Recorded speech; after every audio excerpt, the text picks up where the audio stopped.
بسم الله الرحمن الرحیم.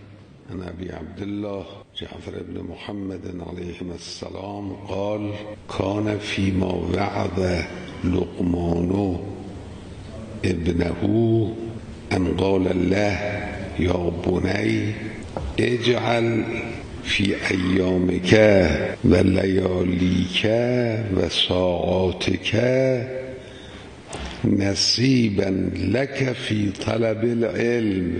نمیگه سهمی بگذار برای طلب علم، فقط میفرماید برای خودت یک نصیبی، یک عایدی بگذار به وسیله طلب علم.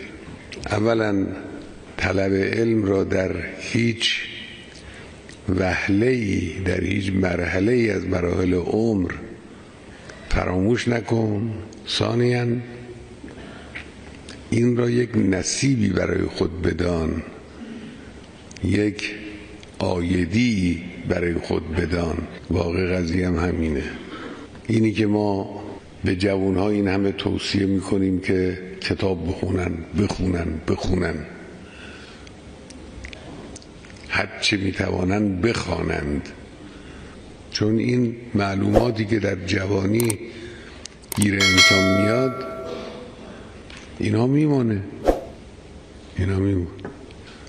اونچه که در جوانی از آیات و حدیث و مطالب گوناگون انسان حفظ کرده اینا یادشه، اینا انسان میمونه در یادش، خیلی قیمت داره. خب حالا میفرماید که در روزت، شبت، ساعاتت نصیبی برای علم قرار بده، برای طلب علم.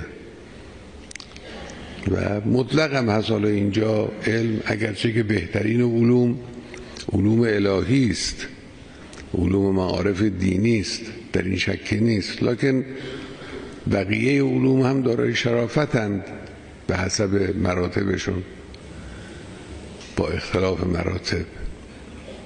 علم رو نباید فراموش کرد. این از وصایای لقمان حکیم به پسرش بوده. بعد می‌فرماید که فإنک لن تجد لک تضییعا مثل ترکه. هیچ تضییعی، ضایع کردنی، نابود کردنی، خسارت دیدنی برای تو مثل ترک علم نیست. وقتی که ترک کنه انسان طلب علم را، یعنی یک ظرفیت قابل بروز و قابل شکوفایی، یک درخت میوه‌دار که میشد از میوه او انسان استفاده کنه را انسان معطل گذاشته، بیفایده گذاشته. این بنابراین درسی است برای همه ما در همه زمان‌ها.